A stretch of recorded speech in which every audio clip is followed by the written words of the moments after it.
जय हिंद। आप देख रहे हैं खबर राजस्थान में, आपके साथ जी लोधिया। आज वोटों की गिनती चालू है। राजस्थान में लगातार दो चुनाव में 14 और 19 के चुनाव में बीजेपी ने 25 की 25 सीट हासिल की थी, लेकिन अब की बार कड़ाके की टक्कर है। राजस्थान में कांग्रेस 11 सीटों के साथ बढ़त बनाए हुए हैं, बीजेपी 14 सीटों के साथ बढ़त बनाए हुए हैं। अब की बार जो कांग्रेस पार्टी है वो राजस्थान में बढ़त बनाए हुए लगातार बीजेपी को टक्कर देती नजर है। क्या कहेंगे सर? अब की बार लगातार कांग्रेस बढ़त बनाए हुए, खाता नहीं खुला था, खाता नहीं खुल पा रहा था 2014 में, 2019 में। अब की बार लगातार बढ़त बनाए हुए, 11 सीटों पर बढ़त बनाए।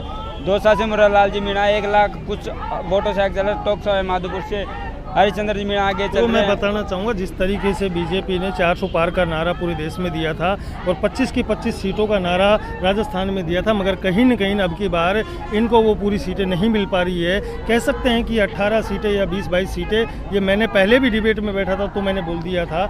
मगर लगातार इनकी जो कमियाँ हैं, मोदी की जिस तरीके से गारंटियाँ लेके जनता तक जा रहे थे, वो कहीं न कहीं कमियाँ जनता तक नहीं पहुँच पाई पूर्ण रूप से। और जनता के दिमाग में जो चला था वो संविधान बचाने को लेकर मामला था, क्योंकि जिस प्रकार जिस तरीके से अफवाहें उड़ रही थी, जिस प्रकार सोशल मीडिया के जरिए अफवाहें उड़ाई जा रही थी कि संविधान बचाओ, इस तरीके से कहा जा रहा था, राहुल गांधी बार बार उस चीज़ को लेकर दोहरा रहे थे, तो वो लोगों के दिमाग में, जहन में कहीं न कहीं वो चीज़ जरूर आई है।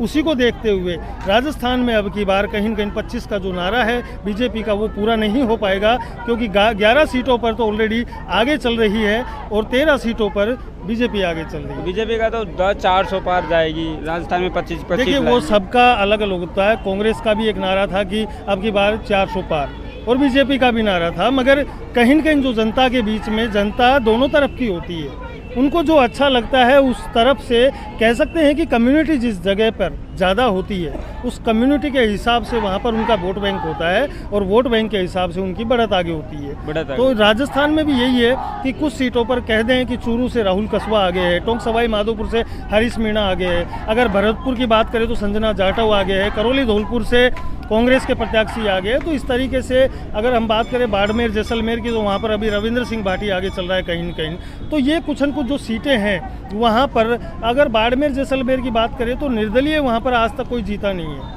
एक बार वहाँ पर निर्दलीय जीता था। हो सकता है कि रविंद्र सिंह भाटी, अभी तो 10 राउंड हुए हैं, मगर शाम तक अगर इन गणनाओं की बात करें तो जो 400 पार के नारे हैं देश के, वो बीजेपी के पूरे नहीं हो पाएंगे। और कांग्रेस के जो बीजेपी की 25 की 25 सीटें राजस्थान में थी, वो पूरी नहीं हो पाई। देश का सबसे बड़ा राज्य यूपी में 80 लोकसभा सीटें, उसमें भी कहीं ना कहीं बीजेपी को मात खाती नजर आ रही है। जो वो अखिलेश यादव की पार्टी वो लगातार बढ़त बनाए हुए हैं यूपी में। देखिए, योगी आदित्यनाथ जिस तरीके से एकदम हवा में निकले थे और जिस तरीके से उनका नाम किया था, जिन तरीके से उन्होंने अतिक्रमण पर कार्रवाई करवाई थी, जिन तरीकों से उन्होंने बुलडोज़र चलवाए थे, तो लोग, जो जनता है, वो कहीं न कहीं परेशान थी, क्योंकि जिनके घर पे बुलडोज़र चले तो उनके आसपास के लोग थे, उनको भी कहीं न कहीं वो इफेक्ट जारी हुआ कि हम अगर गलती से ऐसा हो जाए या कोई भड़का दे तो हमारे साथ भी ऐसा होगा। तो कहीं न कहीं एक तानाशाही जो थी वो इनकी अब कहीं न कहीं इनको सबक मिल रहा है, लगातार देखने को मिल रहा है। तो उसके जरिए ये लोग कहीं न कहीं पीछे नज़र आ रहे हैं। और यूपी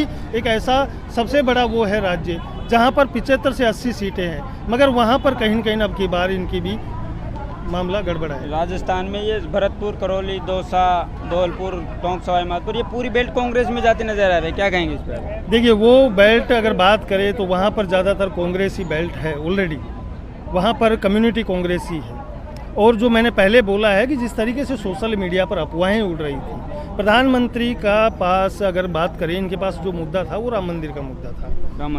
राम मंदिर के अलावा कोई ऐसा मुद्दा नहीं था खास जिसको लेकर ये जनता तक जाए। मगर जनता तक जब ये गए तो राम मंदिर के अलावा इनके पास और कोई मुद्दे नहीं थे। इनकी गारंटी योजनाओं को लेकर जा रहे थे, मगर कांग्रेस के पास जिस तरीके से गारंटी थी और जो विधानसभा में इन्होंने किए थे, वो कहीं न कहीं जनता के दिलों को छुए। और जनता के दिलों को छुए तो जनता कहीं न कहीं अब की बार सोच समझकर वोट कर रही है, क्योंकि उनको कहीं न कहीं संविधान का डर था।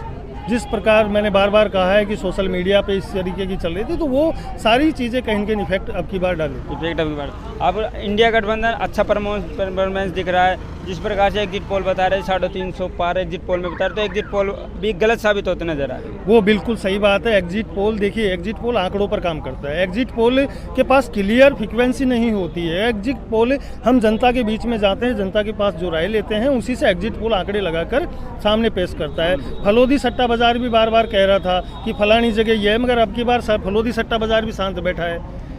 चाहे हम एग्जिट पोल की बात करें तो वो भी अब की बार चुप्पी साध के बैठा है। क्यों नहीं सामने आ रहे इनके आंकड़े? नहीं सामने, क्योंकि जनता अंदर से दुखी थी, अंदर से और जनता के दिलों में कुछ और चल रहा था और सामने कुछ और चल रहा था। मगर आप देख सकते हैं बीजेपी कार्यालय में यहाँ पीछे लगातार आंकड़े जारी है। इनके किसी की चेहरे पर यहाँ पर खुशी का माहौल नहीं है। क्यों?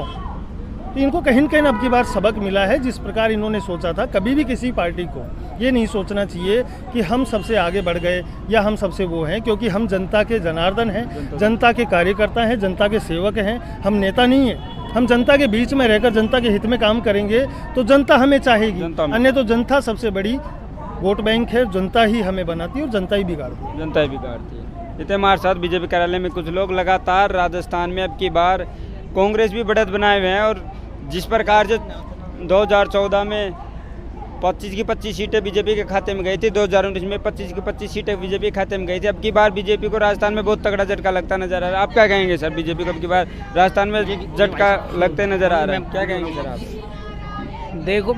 देखो सर, अभी तक क्या है, पूर्ण रूपेण से रुझान वो नतीजे आए नहीं हैं। अभी शाम को 2 से 2:30 बजे के बीच में पता चलेगा क्या होता है। तो बीजेपी है ना 20 से 22 सीट तो अब भी लाएगी, मतलब आज भी 20 से 22 सीट आराम से। केवल बीजेपी 14 सीट पे अपनी बढ़त बनाए, 11 सीट पे आराम से 6 से 7 सीट और बढ़ेंगी बीजेपी के। ऐसा कुछ नहीं है, ऐसा कुछ नहीं। हाँ, आप क्या कहेंगे सर?